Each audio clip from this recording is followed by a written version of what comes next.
This is the story of London Stansted Airport crash, Mayday. On this day in 1994, a chartered Boeing 737 was approaching London Stansted Airport from Basel in Switzerland. On board were 79 people, 6 crew and 73 passengers. This was so that they could join the other planes that were inbound to runway 27, right? The descent continued, and as they got lower, the pilots prepared for the approach. Winds here is where there are sudden changes in the speed or direction of the wind. And then the captain noticed something in the distance, a thin line of cloud on the horizon.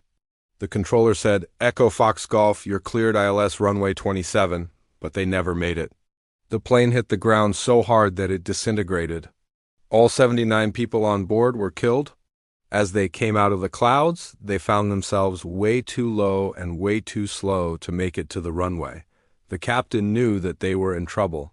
He said to the first officer, 'Pull, pull, pull.' He pushed the engines to max power, but it was too late. Their fate was sealed. When they finally emerged from the clouds, they realized they were too low and too slow, but it was too late. They crashed. He knew that if they ended up in that, they'd be in trouble. They were flying in heavy rain and thick clouds, so they couldn't see very well. Normally, these sorts of mistakes wouldn't have any serious consequences, but in this case, they were catastrophic. And when they panicked, they forgot their training. They forgot to check their instruments, and they forgot to use the correct procedures. Well, the thing is, the controller didn't even know that there was a microburst. Controllers only issue warnings about weather if it's really bad. And in this case, the microburst was hidden behind the clouds, so the controller couldn't see it. Well, the thing is, they knew that the weather at Stansted was bad, but they thought that they were safe. They had plenty of fuel and plenty of altitude. They thought that they were in control, and then suddenly they weren't. They found themselves in a microburst and they lost control of the plane. They tried to go around, but it was too late. It's a system that warns pilots if they're about to collide with another plane or terrain, but it does a lot more than that. But the controller did notice something else, a flock of birds flying erratically. That's usually a sign that there's some weird wind activity going on. But controllers are busy, and they don't have time to investigate every little thing, so he just noted it in his log. The pilots turned the autopilot off when they were descending through 3,000 feet. They'd flown together for many years, and they'd flown in bad weather before. They knew what they were doing. But in the end, it wasn't their experience that saved them. It cost them their lives. If you want to watch more, then stay tuned. I'll catch you next time. Stay safe. There was nothing he could have said that would have convinced the pilots to go around.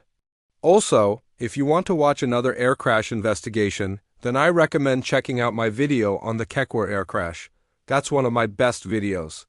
The decision to go around is entirely up to the pilots.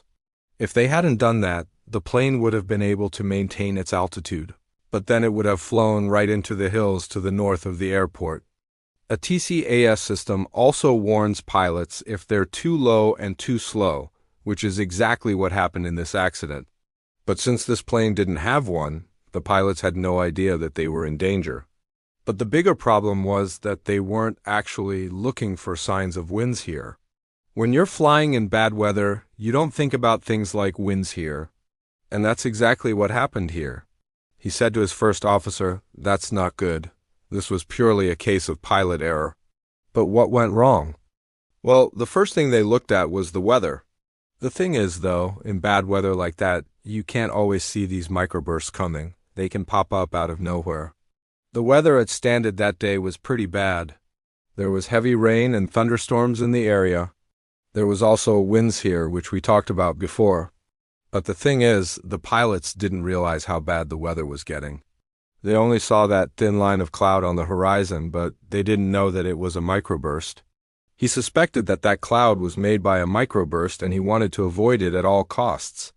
He didn't mention anything about the winds here or the microburst. Here's a recording of that conversation. The controller said, "Fox Golf, this is London information. Is there any particular weather that you would like me to report?" Captain said, "No, not particularly. We'll just have a look at the weather once we get down to 2,000 feet. Controller said, "Okay, if you wish, we'll pass that information to the approach controller." Microbursts are basically the worst-case scenario when it comes to wind shear. They can make a plane fall incredibly quickly.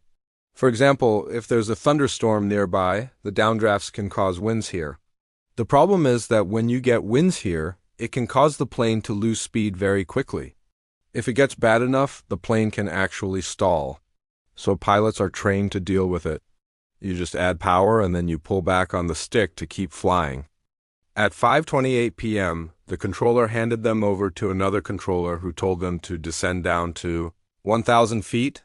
They'd then line up with the runway. As they descended, the pilots checked and double-checked that the autopilot was switched off. It needed to be because of the strong winds at that low altitude.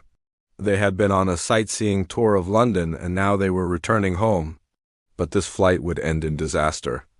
As the plane got closer to the airport, the controller asked the pilots to descend from their cruising altitude of 27,000 feet down to 3,000 feet. At 5:25 p.m., the pilots were cleared to descend down to 2,500 feet. And now they were in control of the plane. The pilots knew that there was some winds here around the airport, but they were confident that they could handle it. As the plane got lower, the rain started to get heavier. They decided to do a wide sweep to the right of the runway so that they avoided the cloud. They impacted with terrain 2,000 feet from the threshold of the runway and 212 feet above the ground. Now, when the investigators looked into this crash, they found out that there were no mechanical problems with the plane. They did ask the controller about the weather, but the controller only told them about the rain. If the captain had asked more questions, then maybe he would have known about the microburst. But instead, he just relied on his visual cues. In the cockpit, the pilots kept an eye out for the microburst, but they never saw it. It was hidden behind the clouds. So why didn't the pilots see that they were in a microburst? Well, the first reason was the visibility.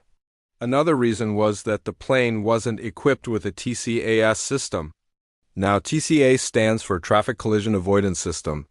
There was one last thing that may have saved some lives, the autopilot. The investigators concluded that this crash was caused by a series of small mistakes, things like not asking enough questions about the weather, not checking the weather radar, and not monitoring the instruments. But the main reason for this crash was the microburst. That microburst caused the plane to suddenly drop in altitude and that made the pilots panic. You might be wondering why the controller didn't warn the pilots about the microburst. The weather was so bad that day that the pilots couldn't see it either. Looking back, it's easy to say that he should have done more, but the thing is, it's very unlikely that he would have been able to prevent this crash even if he had done more. And that raises another question: why didn't the pilots just go around? You have to remember that these pilots were highly experienced. Have you ever flown in bad weather? Let me know your thoughts in the comments below. Thank you for watching this episode of Mayday.